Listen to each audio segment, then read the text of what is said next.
Thanks for the exhaustive masterclass. I loved how detailed and conceptual this was. I suspect that the masterclass is going to be the go-to resource for a lot of young professionals who are trying to break into the space and also create a category of one. Because one thing that struck me while preparing for this session was a lot of these things are greenfield, right? They haven't been explored or they're beginning to be explored. So young people can come in and try and break into that space. It's a brand new space. It's a brand new space. In fact, investing itself is, Rockefeller Foundation defined this word, I think in 2004, I think at a conference in Bellagio, the actual word impact investing. So it's literally that recent, right? And it really grew on the back of microfinance, right? If you remember, right? The microfinance crisis was in 2010. So you can think of that as a phase one of impact investing in India, okay? And then from 2010 to 2020, last decade, we're literally at the turn of a decade. Right. We've lost a whole year in this coronavirus thing. So, you know, that last decade was about, you can say, the replication of microfinance in the impact investing mode to other social sectors, agri, healthcare, education. So the impact investing has sort of become somewhat understood, right? It's like, if I can put it, 70, 80% of the way there. And what those 30, 40% of the gaps are, I can articulate. And blended finance is right now at maybe 10%. Because emerging territory. Maybe even 5%. There's just 3 impact bonds in India, but there's about 10, 15 under development. But if this works, it can get billions and billions of dollars of capital. So it's absolutely the right time for people who are genuinely interested in this subject to take a step back and to try and understand what this really means. And ask, why should this exist? I think for me, if I sort of understand the space, so I could understand intuitively why should this exist. But assuming that a free market proponent will come to you and say that, hey, let's just make sure that the free market does its bit. Why should this blended finance bit exist at all? What would you say to that? Look, I think the free market has not done its bit. The free market has done a lot of good things. It's created a lot of growth. It's created a lot of productivity. It's created a lot of wealth. But it has not helped address the development challenges. The development challenges are getting worse. And this awareness is there. The United Nations Sustainable Development Goals talk exactly about that. That this is the targets that we as a world, and then each country has a target, each region and state has a target, right? So India has its SDG targets. Each state would have one for every sector by 2030. And progress is measured on these. And breakup is given for these, that to achieve, let's say, the target on, let's say, agriculture. How do we achieve that target? So the government has a certain role to play. The private sector has a role to play. The civil society has a role to play. So it behooves us to understand how can these actors better work together. It's not enough to say, look, the market will take care of it. The market also needs certain regulation, right? So policy, advocacy, and what are those right regulations are important. So that's Samaj, Bazar, Sarkar. So to a non-Indian audience, the market, the society, and even the government. Correct. When you have to engage them, typically it seems like a very troublesome trinity or like a time-consuming partnership. Right. Have you found that to be true? And what are some things that people should be prepared when they are working at these intersections? Oh, this is a fantastic question. Exactly. It's very, very hard. Right? And that's one of the reasons that collaboration doesn't happen. And people are also skeptical about the other side. There's people who work in government or even in philanthropy and NGOs who are skeptical of the private sector or believe the private sector is only out to profiteer. Right. Similarly, people in the private sector are skeptical about the government, about its bureaucracy, about its ability to deliver. So these are the first bottlenecks that need to be removed. How do you collaborate with someone if you don't even respect them, if you don't trust them? But going beyond that, there are real challenges. Policy is a slow thing to change. But I think what one has to realize, it's about going deeper and deeper and really unpacking the issues. What does policy even really mean? Some of it has to do with like on-ground regulation, right? You know, like a SEBI regulation to allow certain kind of capital, or RBI regulation around bringing foreign money in. Those are different from legislation, which may need to go in the budget if you're trying to change something fundamentally around taxation or incentives. The other thing is look at policy at different levels, right? It doesn't have to be only at the national level. Or policy frameworks, working with Niti Aayog to set up an overall framework for, let's say, Swachh Bharat, but working in the particular municipality. And the decisions in India and everywhere are often made at a local level. But the local governments are not empowered. Both legally or governance-wise and financially. So how do you change that so that a municipal commissioner and the people in a particular geography who actually have stake in that region or in that city have effective waste management, can have effective affordable housing, have effective local solutions. So I think it's a nuanced question. But I did take some heart from the fact that some state governments in India are beginning to at least give this a shot, right? That's right. And maybe if this works in one or two cases, people will essentially have more of such examples. That's how anything grows. But that's exactly right. That's spot on, Utkarsh. That you call it competitive federalism, but that's exactly what it is. That you have to create those examples, and a state government or a para-statal is actually exactly the right entity to engage with. Because with a municipality, it can become too small. And people will say, "I want this to apply all across a particular state." And states in India are fairly large. Yeah. And the chief minister's office is often the best place to work with. So you're absolutely right. That's exactly our effort, to try and get states involved with the right regulation for particular sectors, and to get them involved in understanding about blended finance, and then to share examples. That people look at the case. So people look, for example, in Delhi at what's happened in education or in healthcare over the last term of the Aam Aadmi Party, and several states are looking impressively upon that, saying, "Look, these guys have done something." And there's other examples that one can share from different states. Yeah. So that competitive federalism, and again, not being distracted saying this can't happen in all of India. But if you can work with any state government, including a small state or a big state, and get something concrete done, and prove that model works, then that model can be replicated in our democracy in other states. And when I hear this, I'm also really excited by the employment prospects. So what I'm seeing is that certain mainstream venture capital funds have started hiring, say, government affairs people. Right.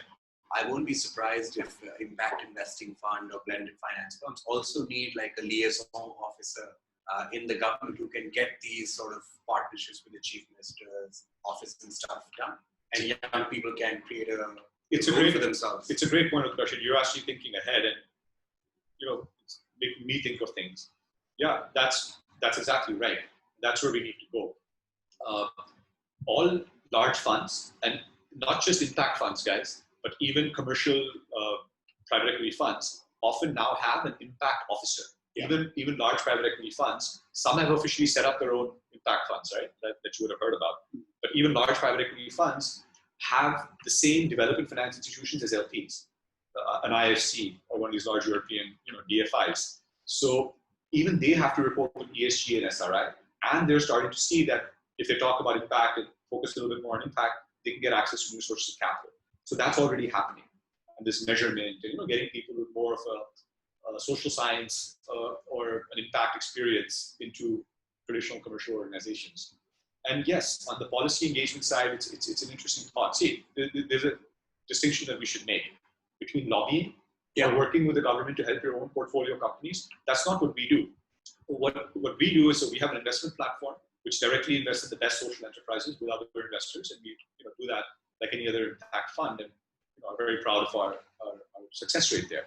But separately, we also have a not-for-profit, which is a completely separate legal organization, completely separate team, no linkages whatsoever, but they're like sister organizations. So the lessons and the learnings flow both ways. You can cross-pollinate. But they're representing the entire waste management industry. They're saying, look, because we have some investments in waste, we understand the challenges these startups face. So we'll give you inputs on what you can do to improve regulation. And even that has to be done collaboratively. Asha Impact can't do it on its own. So you plug yourself into industry dialogues. You really have to figure out who are the experts in a particular industry. And 3 or 4 of those organizations can work together and figure out what are the right set of regulations for all of us. That also is a much better way of doing policy advocacy than one individual or one liaison officer for one project calling up someone and saying, please change this law. But you're absolutely right. So there's a huge scope for interesting roles there, guys, that people who have expertise in particular sectors or in policy or in legal affairs, looking at some of these impact investment jobs, particularly in the area of blended finance. So much of it involves contracting with government, contracting with foundations, contracting with NGOs, and so forth. And because it's new, Kartik, there's scope for people with less work experience, even freshers, to become experts in new subjects and become sort of, build their category of one. If I look at all the analysts and associates who worked with you, I think it's not that many of them were very old and had lots of experience, but I do see that if the commonality is that they built their category of one, by getting a couple of extra areas and becoming experts in them, and then using that as a lever to advance their careers. That's right, Utkarsh. I think that's a fair point. See, you of course need to have attention to detail, depth, and focus. So the same skill sets apply. If you're applying to an impact investing fund, you need to be passionately interested in economics and development. You need to have a familiarity with the startup ecosystem, and you need to be knowledgeable and have interest in several of these social sectors, or at least deep expertise in one. So these are the minimum criteria. Without that, there's no starting point. Now, blended finance is actually harder, because if you want to do that, it's not enough to just know about the sectors and to know about business models. You also have to have a fairly sophisticated knowledge of development finance. Yeah. If you really, really want to get into it. But again, all of us have to build that knowledge up. So in that sense, it's not that nobody has a disadvantage. Exactly. Yeah. So that thought should go out of your mind. Yeah. Right? That it's an open interdisciplinary space. So with someone who's an MBA with a finance background, have a better ability to structure some of the instruments, perhaps. But with someone who's coming from a policy or development background, have a better ability to contract out with the NGOs and the service provider and define the impact metrics? Absolutely. Yeah. So both of these folks have to work together. Yeah. This is a challenge that we internally face. Specifically about Asha Impact, you're right. We have tended to hire younger people who have the raw capabilities and the right attitude, because we place a lot of importance on that, on our culture. And exactly that philosophy that you said, that the learning happens by doing, and by mentorship. So in a small organization, if you hire really, really talented people who are really driven and passionate about the subject and have the raw skills, just by exposing them to the content and the discussions and being highly collaborative in your own approach to solving problems and doing work, everyone sort of does it together. Yeah, everyone quickly grows and scales. And we're very proud of the fact that we've got several alumni who've done work for us. And in fact, if you think about it, 2 of our alumni right now, one is at UNDP and one is in UBS, who are both involved in blended finance, right? And is, that says a lot. Like you've already sort of said. And the whole industry is sort of operating very collaboratively. That's the point. So that's all I'm saying, that always have this knowledge building focus, which all of you have, the building the capabilities, but also have this highly collaborative focus, because the sector will only get built if collaborations happen. That's called radical collaboration. That's the term we love. It's absolutely radical collaboration. Yeah. Because it changes the notion of the traditional capitalist system. So it's a bit new. Can you talk about NEPRA and a bunch of other waste companies of the organization that you work for? Yeah. Can you take either of them and just explain the Samaj Bazaar Sarkar Trinity and why is it development finance? Is it blended finance? Is it impact investing? Is it all of the above? None of the above. What is specifically the role of Sarkar? I'll explain to you. I'll explain it to you. So I talked about the example of waste management, right? So I won't repeat that, but I'll give you the example of financial services and agriculture. Okay, all of you are familiar with the fact that financial services have done really, really well, right? This is a sector which has grown rapidly, and people talk about microfinance. Agriculture, not so much. Why is that? Right? And the answer is very simple. Business and policy, micro and macro. Now, in microfinance or financial inclusion, you had good business models. And people say, well, I agree, they haven't figured out the right business models yet for delivering services to farmers and earning a profit from that. It's hard to do with smallholder farmers. But it was hard to lend to low-income women in rural areas. Someone figured it out, that you do low-ticket size lending, social collateral, group lending, and so on. Hiring locally. These 5-6 aspects created a business model that was very efficient. And people started quitting banks and joining microfinance companies, and the whole sector grew.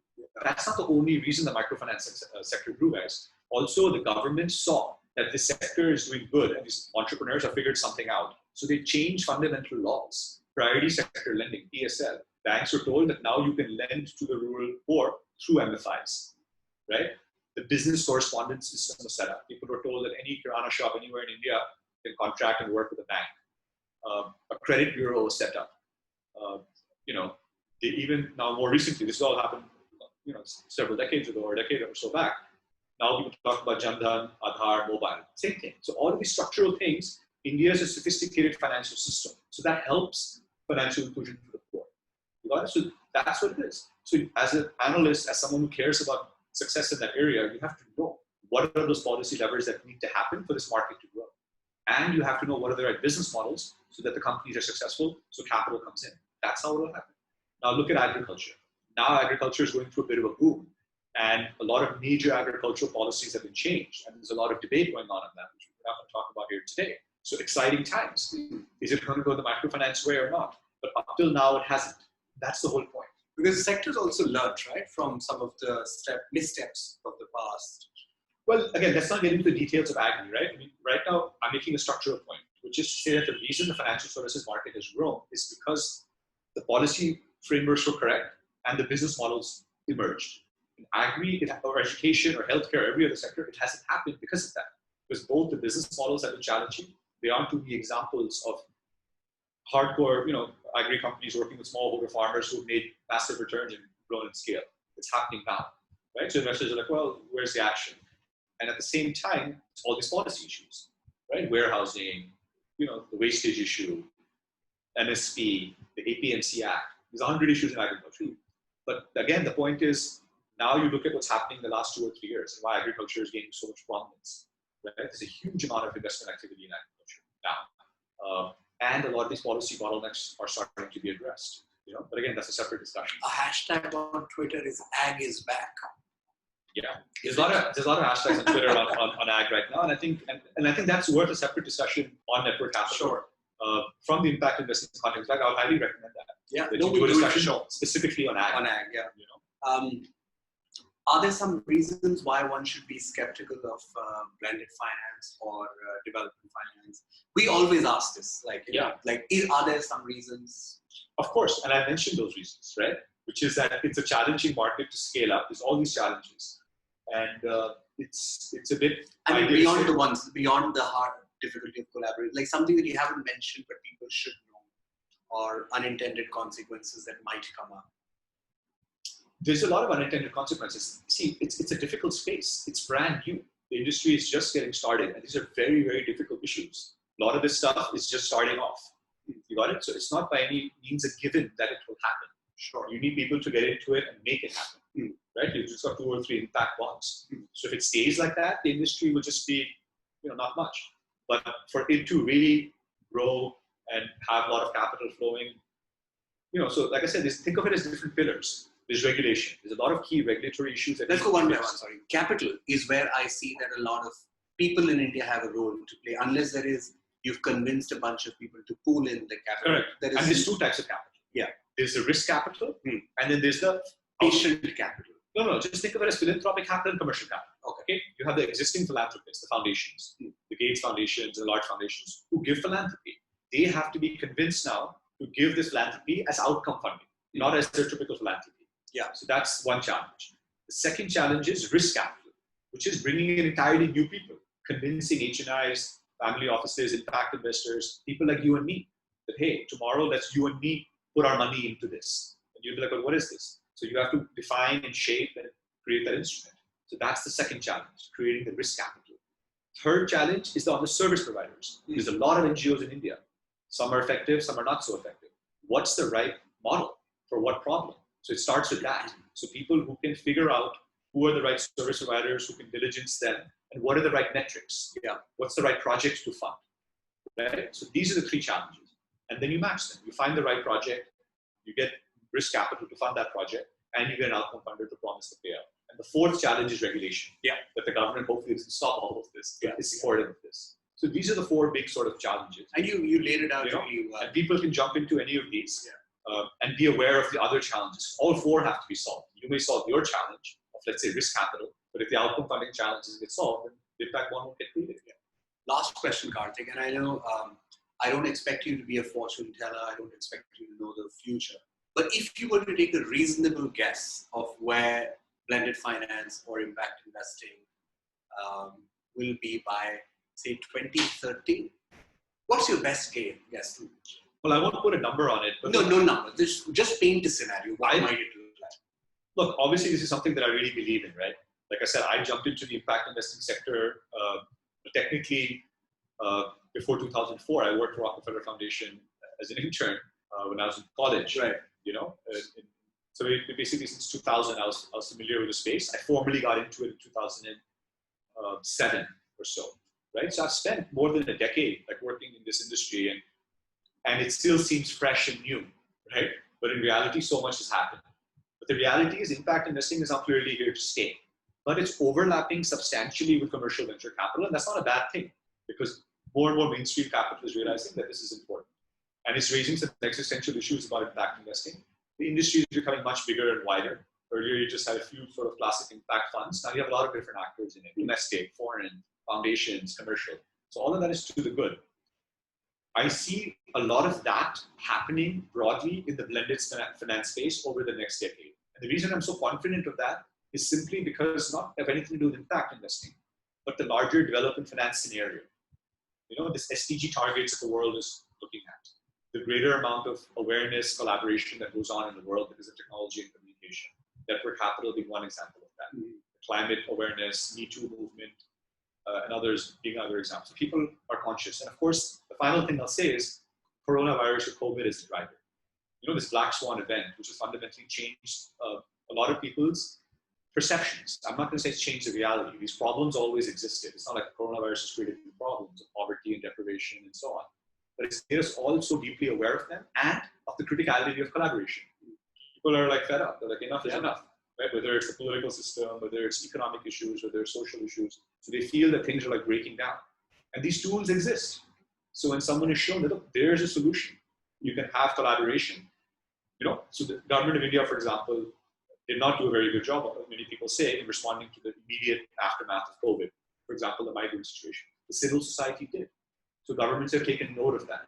So there's already a greater openness on the part of government. Some would contest this. But sure, like for collaboration. Yeah. So I see things moving in that direction. It's an urgent social need. You see, so all these drivers are in place. It needs to happen. So you're bullish about this collaboration date? Of course, I'm bullish about it, which is why I'm working and focusing on this area. But also very conscious of the challenges, right? And which is why we spend so much time here with Network Capital, because the crux of this is really getting talent into the space. True. You know, the regulations and the capital providers and all of that is there, but it's really young, smart people who are entering the space, need to enter the space, commit themselves to it, spend the next decade thinking about these issues. And hopefully some of this will be discussed in the Impact Investing Summit. Absolutely. So just very briefly on that, absolutely. So the Impact Investors Council is an industry association of 40 plus impact funds and a lot of intermediaries. It's been around for 6-7 years. And it hosts this biannual investor summit. It's called Prabhav Impact. It's an LPGP summit, limited partners, general partners. It gets all of the impact investors, both the large funders who fund the Indian impact funds and the Indian impact funds who support the social enterprises together. This year it's virtual. It's happening over a week, October 5th to 9th. It's called India Impact Investing Week. It's a ticketed event, so anyone can buy a ticket. But what we're doing, especially for Network Capital, because you have such a strong community of young people who are passionate about impact investing, is offering up to 100 free passes. Oh, wow. You know, so we would love it if whoever from the community is interested comes and attends it. You can check out the website. You know, we'll share the link. It's a 5-day event. It runs from 6 p.m. to 9 p.m. each day because it's a global event. People dialing in from the US and Europe and India and Asia. And it's got basically 5 tracks on the major social sectors: financial services, healthcare, education, agriculture, and technology for development. And 5 thematic tracks, many of the topics we've covered here. So there's a track on impact measurement. There's a track on debt funding. There's a specific track on policy. And of course, there's a track on blended finance, which my colleague Aparna is leading. And there's a track on unlocking domestic capital, which Asha Impact is sponsoring, which will have Vikram in conversation with some UHNIs, family offices, business leaders, talking to them about how Indian investors think about impact. So hopefully this will all give you a good framework, good context. No. And I would encourage all of you to attend that. And now I'm going to walk you through how you can attend it. First of all, Kartik, I learned so much from this past hour of discussion and dialogue. I feel that this is almost like a primer coupled with a case study of what people need to do to dive into the subject, create their category of one. I do want to take a moment to thank the Impact Investors Council for bringing this opportunity through Kartik. and to Kartik, who's brought this clarity of thought to this really confusing space, which we all hear about, but finally we know. So for anyone who's here at the end of the video, this is how you go and get your tickets. You mail Varya at networkcapital.co and tell her that your subscription number, subscription ID. She'll just match it with the database and send you a ticket. We'll be producing many such videos, and we look forward to many of your questions. And as Kartik mentioned, a session on ag, since ag is back, is coming up. We're going to explore different trends at different time. But please make sure to sign up for the summit. It'll be awesome. And it's actually a huge opportunity to network, learn, and get initiated into absolutely. space. I think it's going to be a great opportunity because all of the top people who work in this sector are all coming together. I know there's a lot of conferences that happen, but this is I think a particularly good one. Yeah. So I hope many of you are able to participate. Yeah. Thank you, everyone. Thank you, Kartik. Cheers. Thank you very much.